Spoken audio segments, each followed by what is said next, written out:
শুভ সকাল আমার প্রিয় বন্ধুরা এই শীতের সকালে তোমাদেরকে জানাই আমার চ্যানেল থেকে অনেক অনেক স্বাগতম। বন্ধুরা, আজকে দোকানে এসেই একটি গ্ল্যামার বাইকের ব্লগ খুলে ফেললাম। খোলার ভিডিওটা তোমাদেরকে দেখালাম না, যেহেতু ভিডিও অনেক লম্বা হয়ে যাবে।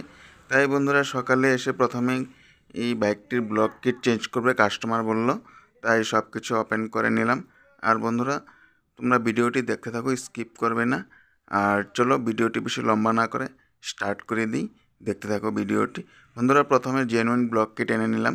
এই যে জেনুইন ব্লক কিট দেখতে পাচ্ছ, আমি জেনুইন ছাড়া অন্য কিছু লাগাই না, তোমরা আমার আগের ভিডিওতেও দেখেছো। আর বন্ধুরা, এটার প্রাইস প্রায় 3000, হ্যাঁ 3000ই আছে জেনুইন। আর কিছু কিছু ব্লকের দাম আবার 3200-3100 টাকাও আসে। তো প্রথমে এটা তোমাদের গল্প আনবক্সিং করে দেখাই। জেনুইন ব্লক, এই যে প্রথমে এটা হিরো গ্যাসকেট, এখানে তোমরা হেড গ্যাসকেট আর ব্লক গ্যাসকেট আর যেটা গজন পিনের লক দুটো থাকে সেই লক দুটো এখানে থাকবে। আর এই যে দেখো, এই যে গজন পিন আর তার সাথে আছে ব্লক কিট।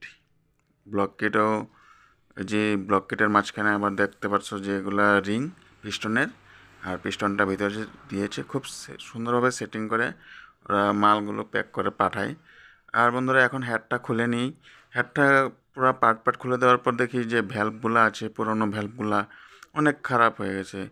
আর ভ্যালভগুলো পুরো খেয়ে গেছে একদম, যেহেতু 96,000 চলেছে, অনেক চলেছে বাইকটা। আর গ্ল্যামার বাইক ভালো করে যদি আমরা সার্ভিসিং করি 1 লাখ আরামসে যায়। তো কিছু কিছু মানুষের 40-50 হাজারের ব্লক কিট খারাপ হয়, কিন্তু তারা ঠিক মতো মোবিল চেঞ্জ করে না বা তেমনভাবে সার্ভিসিং করে না। আর দেখো, রকারের যে অ্যাডজাস্টারগুলো আছে সেগুলো অল্প অল্প চ্যাপ্টা হয়ে গেছে। তো রকারগুলো আমি চেঞ্জ করে দেবো। রকারের যে অ্যাডজাস্টারগুলো ওগুলো চেঞ্জ করে দেবো। রকার ঠিকই আছে। আর এটা ভালো করে অল্প সাফা করে নিতে হবে, যেহেতু এখানে নতুন ভ্যালভ বসিয়ে গ্রাইন্ডিং করতে হবে। আর গ্রাইন্ডিং করার আগে অল্প সাফা করে নিলে ভালো হয়। আর বন্ধুরা, আমি ভ্যালভ এনেছি genuine, Hero genuine valve 375 plus. আর ভ্যালভের এই প্যাকেটের ভিতরে আবার তোমরা ভ্যালভ সিল পেয়ে যাবে।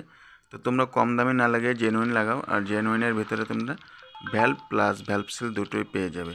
এবার বন্ধুরা, হেডটাকে অল্প ভালো করে সাফা করে নিই, কেননা ভিতরে অনেক কার্বন হয়ে যায়। সেই কার্বনগুলি এই স্কুল বেডের টুকরা বা তোমরা অন্য কিছু নিয়ে নিতে পারো, সেগুলো দিয়ে সাফা করে নিতে পারো। আর ভ্যালভ গ্রাইন্ডিং করার পর ভালো করে হেডটাকে ধুয়ে নিবি, কেননা হেডটাই মেন। ব্লক তোমরা যখন ফিটিং করবে হেডটা ভালো করে ডিজেল বা পেট্রোল দিয়ে তোমরা ভালো করে ভিতরে ক্লিন করবে। আর যে দেখো, এই যে ফটোটা দেখছো, এদিকে হাওয়ার এয়ার যে পাস হয় সাইলেন্সার পাইপ দিয়ে, এটা এয়ার পাস হয়। আর এই ফটোটা কিন্তু অনেক মেকানিকে দেখেও ছেড়ে দেয়, কেননা এটা অল্প টাইম লাগে। আর যে বেড়াবান্ধা তার, আমরা বুনা তার বলি, সেটা দিয়ে কিন্তু তোমরা এই যে পাইপটা দেখছো এটাও কিন্তু পরিষ্কার করে সাফা করে নিতে হয়, কেননা এটা দিয়ে এয়ার পাস হয়। আর এয়ার ফিল্টার থেকে এয়ার এসে এটা সাইলেন্সারে ঢোকে। আর এটা যদি তোমরা ক্লিয়ার না করো তবে কিন্তু ইঞ্জিন হিট হয় তাড়াতাড়ি, আর অনেক প্রেশার পড়ে ইঞ্জিনে। তাই এটা কিন্তু যারা আমার ভিডিও দেখছো, মেকানিক হোক বা কাস্টমার হোক বা যাদের বাইক আছে, তোমরা যদি এইভাবে ব্লক যখন ফিটিং করবা তো ভালো করে মেকানিককে বলবা কি এটা ওয়াশ করতে, কারণ হেডটাই মেন। তারপরে আমি ভ্যালভ বসায় দিলাম, হেড সাফা করে নতুন ভ্যালভ সিল লাগিয়ে ভ্যালভ বসিয়ে দিলাম, ক্যামশাফটও লাগিয়ে দিলাম। আর বন্ধুরা, ক্যামশাফটও ঠিকই আছে। আর তারপর পিস্টন সেটিং করব।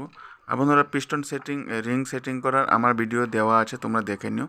আর এদিকে পিস্টন আমি গ্যাসকেট বসিয়ে লাগিয়ে দিলাম কানেক্টিংটা পিস্টন লাগানোর পর তারপরে যে ব্লকটা দেখছো এটাও ভালো করে পেট্রোল দিয়ে ওয়াশ করে নিলাম।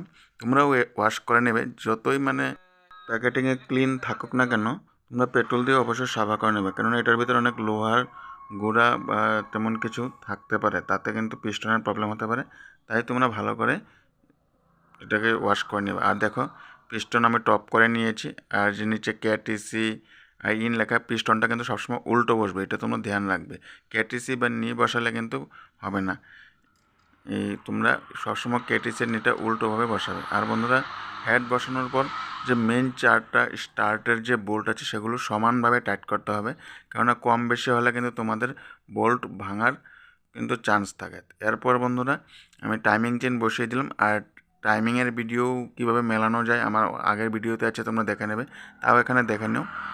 পিস্টন টপে হতে হবে, আর টাইমিংস পকেট একদম যে এরোটা আছে স্পকেটের একটা চিহ্ন দেওয়া আছে সেটা সামনে থাকবে, আর ম্যাগনেটের যে তোমরা অ্যালেঙ্কির বোল্ট যেটা 6 mm লাগে সেখানে টি লেখা থাকে, সেগুলো তোমরা সুন্দরভাবে করে নেবে। টাইমিংটা সেট করে নেওয়ার পর তোমরা এইভাবে যে টাইমিংয়ের স্পকেটের কভারটা থাকে সেটা লাগিয়ে দেবে গ্যাসকেট দিয়ে।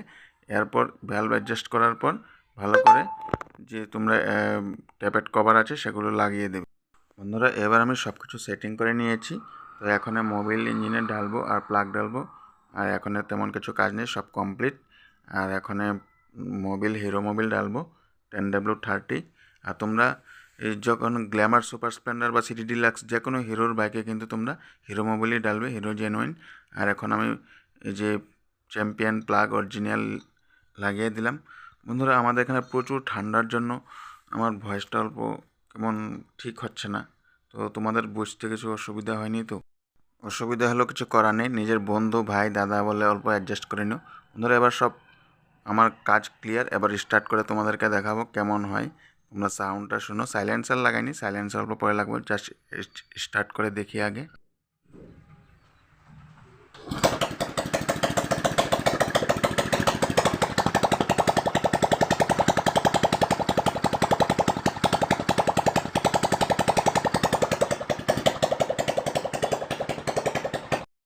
তো বন্ধুরা তোমরা দেখলে গাড়ি 100% ওকে হয়ে গেছে। তো বন্ধুরা ভিডিওটা কেমন লেগেছে কমেন্টে অবশ্যই জানিও, আর যারা নতুন দেখছো অবশ্যই আমার চ্যানেলটিকে সাবস্ক্রাইব করে নিও। ধন্যবাদ, সবাই ভালো থেকো, সুস্থ থেকো।